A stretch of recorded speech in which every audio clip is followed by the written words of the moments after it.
Well, in session 3, it's in this session that we're going to look at some of those reminders that God inserted into his people as he brought them out of slavery. And remember, the idea is God is trying to remind creation, this isn't the way it's supposed to be. This is going to be a paradigm shift for you. Because a lot of times we see either the whole law or parts of the law, the things that God gave them as reminders, we see them as standalone entities. I'm going to present to you the idea that we are to understand these as a continuum, an ever-expanding continuum of reminders that increasingly give a picture of what rest originally was. Okay, I'm going to try and point that out as we go. And so if you're not quite sure where I'm headed, just follow me along. You can kind of backtrack as we get to the end and figure out exactly where we've been. So, as you worked your way through lesson 2, we know that they're coming out of Egypt. We know that it's these people that way back Abraham had gotten the promise, you're going to have a place to be and a thing to do. Abraham didn't get it. Abraham's immediate children didn't get it. Even the second generation, and then they went to Egypt, and then we've been through many 400 years of generations in Egypt. But it's the same group of people. It's Abraham. The same promise that given to Abraham is affixed to these people. It's these people that are going to be taken to a land that ends up being a land of rest. And so what happens? Well, we see the first rest idea, the Sabbath idea, in Exodus 16. This was in your lesson. And I'm not going to go into great detail on any of these, but it's when God gives manna in the wilderness. We're not quite sure what manna is or was, right? They weren't quite sure. That's what it actually means. What is it? It's a question, right? But I don't want you to get caught up in this sidetrack discussion about what manna might be, because that's a lot of our discussion when we teach this. I want you to not miss the theology that's presented in this episode. What do I mean by that? Okay, he brings these people out, and he brings them to a place where he provides food for them on a daily basis. And all they have to do is get up in the morning and go harvest the food. Does that sound familiar at all? It should, because that was the condition. Where? In the Garden of Eden. God had planted the vineyards and caused everything to grow, right? Earth, your job is to grow vegetation. People, you eat the vegetation that I've caused to grow. And here, they didn't experience that in Egypt, right? Here, they're brought out of Egypt, and the first picture that God gives them is this picture of manna, and it's a reminder. Remember? It didn't used to be the way it is. It used to be that I provided food, and all your job was to do is to get up, trust me, get up every morning and eat. Right? It's a picture. And then, in this same episode, he gives it another reminder. He says, I want you to learn how to trust me, because instead of doing this 7 days a week, I want you to collect a double portion on the 6th day, and I don't want you to go out and work that way on the 7th day. Okay? So, in Eden, before the fall, this was another idea that God had. So it's that 7th day that things kind of changed. And so here, 1 day a week, and it didn't continue then on, it was just 1 day. It's a short picture, right? This is a precursor to the 4th commandment. We haven't even been to Mount Sinai yet. And he's already setting up this idea of rest, these reminders of what it used to be like. Okay? So, do they follow the plan? Do they do well? Well, they grumble and complain a lot after this even, right? What's grumbling and complaining? Well, it's a lack of trust. Yeah, the answer was sin, and that's right, but it's a lack of trust. Trust in what? Trust in God's provision, trust that God can provide the way it was originally intended to be provided, right? And so, given manna, they still grumbled and complain. I don't trust you. Which is, they're coming out of 400 years in Egypt. Let's give them a little break, okay? All right. Not too much of one, though. Was this a surprise to God? No. Did he abandon the plan of this giving reminders? No. Because remember, the plan was always bigger than just manna. The plan of this reminder is just bigger. It's going to expand and grow. So what's the second thing we get to? Exodus chapter 20, the fourth commandment. I'm not going to go through all 10. Fascinating study if we had time to. But in the fourth commandment, it says, remember the Sabbath day to keep it holy. Now, listen to the language of this. Remember the Sabbath day. That's obviously in context, speaking of the seventh day of the week, that he's asking them to observe. But in observing and remembering the seventh day of their week, what are they also remembering? They're remembering that on the seventh day, God rested, right? So every week, God says, I'm going to build in not just the manna on a daily basis, but the seventh day where I'm asking you to trust me, and I'm also asking you now to make it, it's a commandment, don't work. Now, does that mean don't do anything in its original context? Well, I'm going to suggest to you that when he says don't work, I think it means don't work dysfunctionally the way it is under the curse. And I think we see this in the New Testament. We'll take more look at this in the New Testament in future sessions. But when it says don't do work, is God saying don't use the gifts I've given you and the things I've given you to do under my rule and order? Don't do any of those? No. In fact, that's Jesus' argument in the New Testament, right? It's okay to do good on the Sabbath. That's not work. Doing good, now hear me, doing good is it's being in your place and doing what you're supposed to be doing under God's rule. You can do that on the Sabbath. That's what Sabbath is. That's what rest is. And so here when it says, keep it holy, what's the best way to keep a day holy? To be in your place and do your thing under God's rule, to be obedient, to trust. That's what's supposed to be happening on the seventh day. So the fourth commandment. Well, how'd it go with that? Well, we know a little bit later in Numbers chapter 15, there's a guy that goes out on the Sabbath day and he gathers wood. He picks up sticks, right? Do you know the story? What's the end result here? Those who found him gathering wood took him to Moses. Moses asked God what to do. God says, kill him. And where do we get caught in our conversation? Well, this doesn't seem like the God of the New Testament. And in some ways I would agree with you. Maybe it doesn't. But let's not get distracted by that side conversation that we get caught in, right? Let's take a step back and look at the theology of what's going on here. A man on the Sabbath, when he's supposed to be resting, and we know what rest is, decides to not follow God's commandment and go out and do what he wants to do, and his penalty is death. Does that sound familiar at all? It should, because that's exactly what happened in the Garden of Eden. Man was given a place to be and a thing to do, and man decided to do something outside of that thing to do. And what was the penalty? Death. Yeah.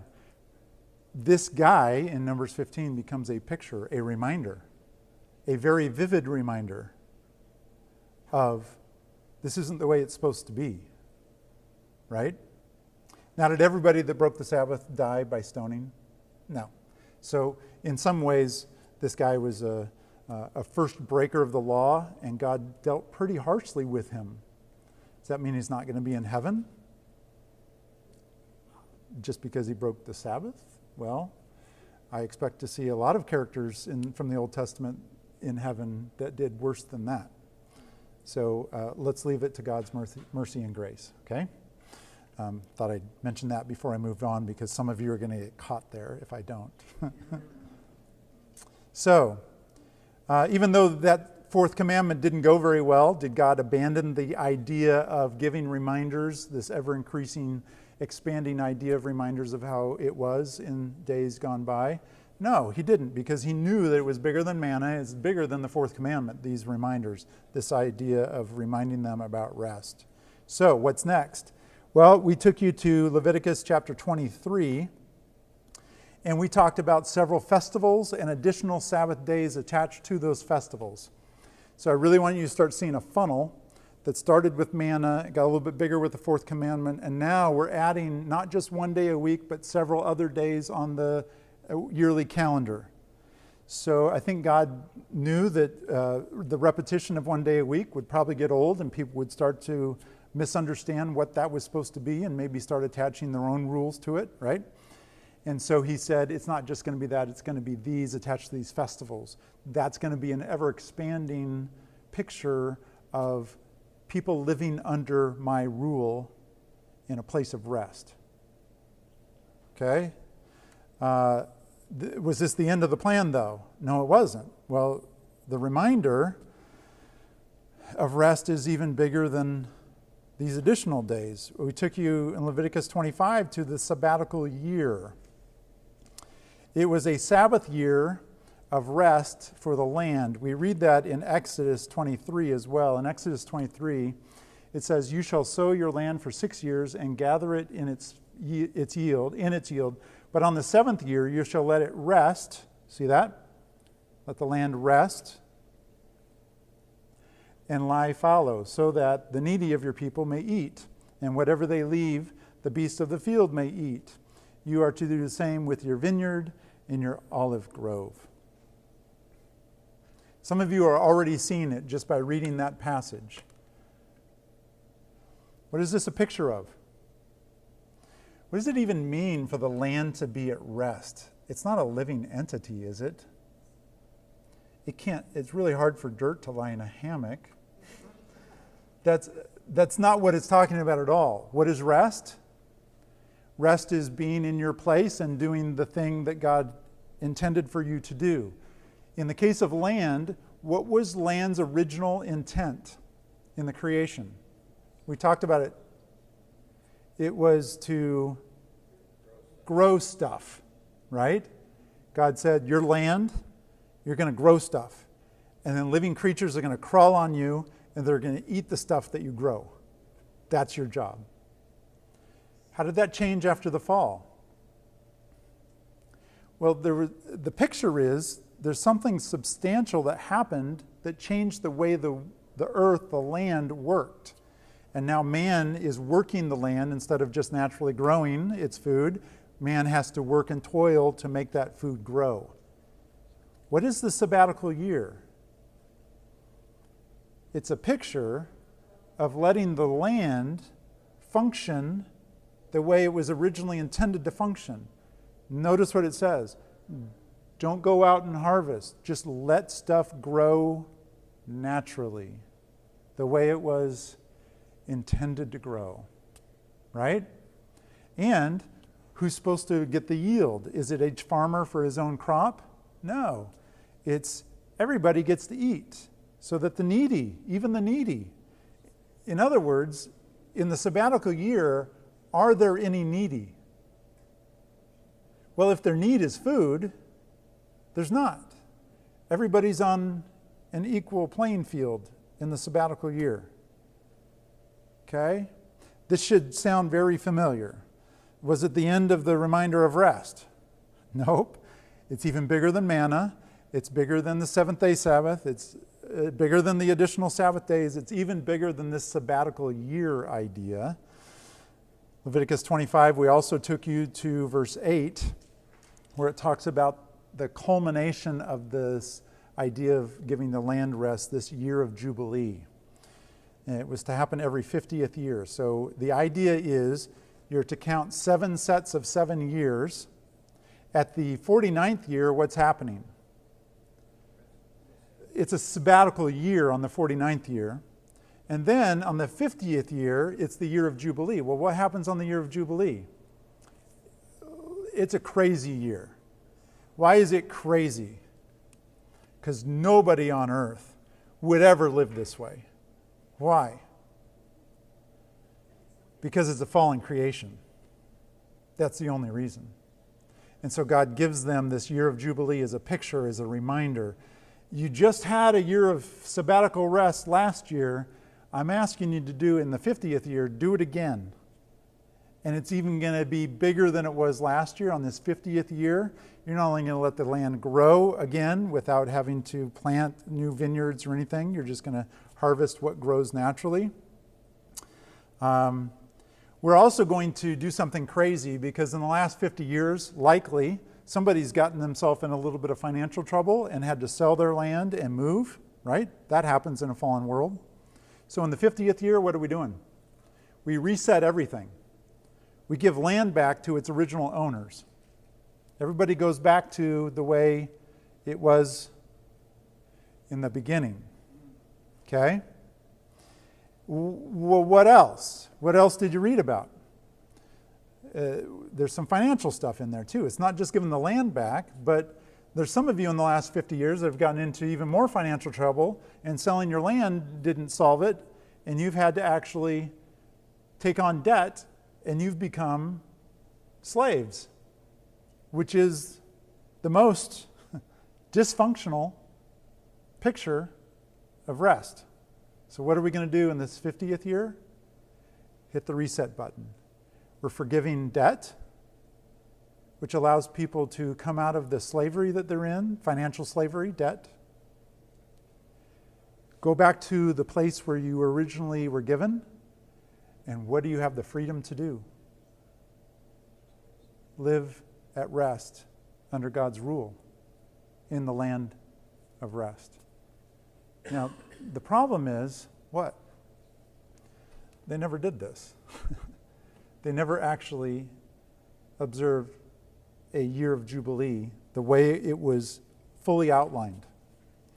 So when you don't do what you're supposed to do to create a picture, if you don't complete the picture, if you're drawing a picture and you don't finish it, or you only put in certain parts of a picture, what have you done to the people looking at the picture? Well, you've robbed them of what the picture is supposed to show. And what's the picture supposed to show? These reminders, this set of reminders, is it's supposed to remind you this isn't the way it's supposed to be. Originally, this was all supposed to be different. You're supposed to be able to be where you're supposed to be and do what I've called you to do without hindrance.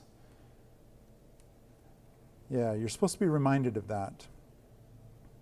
And then I took you to Joshua as we get ready to close. We're going to be focusing on this idea of land as rest. And it's not going to be too much because you've done the work of your study. But in Joshua 1:13, Joshua says, remember the word which Moses, he's talking to the people, remember the word which Moses, the servant of the Lord, commanded you, saying, the Lord, your God, gives you a place to be and a thing to do under his rule. Rest. And will give you this land. The picture, a reminder that this isn't really the way it's supposed to be working out, the way it is. So what's going on here? This reminder of rest expands not just to days and years and the release of debt, but to actual physical land itself.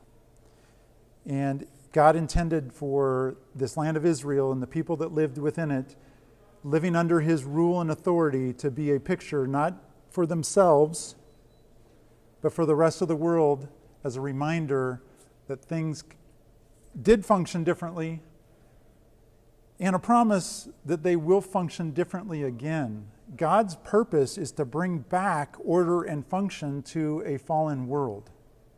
That is his purpose. And so he says, I'm going to take some time to do that, and in the meantime, I'm going to give you reminders. Don't forget where we are in the picture. It was before, it will be again, and don't forget that this isn't the way it's supposed to be. I'm going to finish with the Hebrews passage. This was your last question on your lesson. It says, by faith Abraham, when he was called. So this is a New Testament book looking back at the story that we just talked about. By faith Abraham, when he was called, obeyed by going out to a place. Do you see how it says it? He's got his place to be, right? He went out to his place. And which he was to receive as an inheritance. And he went out not knowing where he was going. Okay, he left everything, the old place, and he goes to the new place. And he lived as an alien in the land of promise. He doesn't get it. Isaac and Jacob, his sons, fellow heirs of the same promise, they don't get it. Sarah, even by faith, expects these things, right? And it says that they live as strangers and exiles on the earth.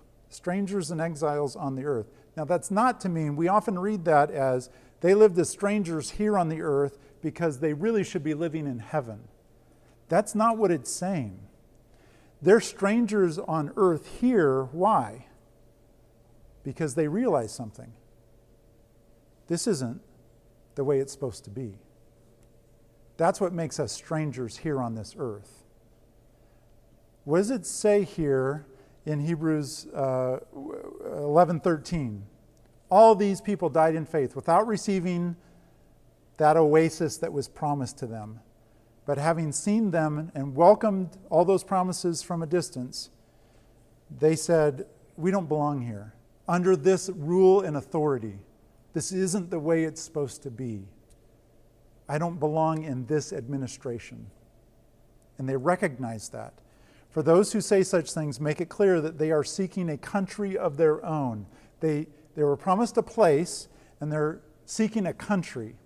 It's a fatherland in the original. And indeed, if they had been thinking of that country from which they came, went out, they would have probably gone back to it. But they didn't. Because they desire a better one. A different administration than the world has to offer. That's what they were looking for. That is a heavenly one. Now, don't get lost in this either, because you think that they're exiles here on earth, so they belong in heaven, and they're looking for a heavenly place to be. This is not a location. This is not people on earth saying, I don't belong here on earth. I should be in heaven. What they're saying is, I don't belong here on earth under this administration, because this isn't the way it's supposed to be. I desire Eden.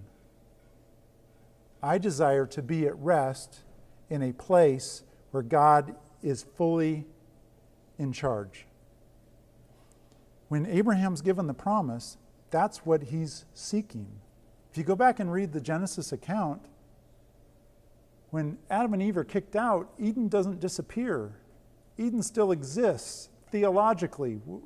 We could debate whether it's literally there or not, but theologically, Eden still exists, the place of God's rule on earth. When Abraham's given a promise, he goes out in search of a better country, a heavenly one, where heavenly administration and rule reigns. Does that make sense? By faith, all these people went out. Therefore, God's not ashamed to be called their God, for he has prepared a city for them. And we see this city, we'll look at it at the very end of this class, but we go to Revelation. At the very end of Revelation, we see God's people portrayed as a city. And they're coming out of heaven, and the final destination is not to stay in heaven. The final destination is to bring God's rule and authority, restore the situation that was in place on day 7. Restore rest to the creation. The author of Hebrews wants us to remember that this city where God rules and reigns, and this is where everyone has a place to be, is unhindered in what they are called to do. That city still exists. That administration still exists. Let's all be reminded of that until that place is fully ordered and fully functioning, yet in our future. But let's not forget to ask the question, what's available to us today? As New Testament believers, what part of this idea of rest is available? Because remember the Hebrews chapter 4. Those of you New Testament people that have come to faith enter into a rest, and it's similar to God's rest. So what is the author of Hebrews talking about when he's tying all these concepts together? That's what we're going to explore in future sessions.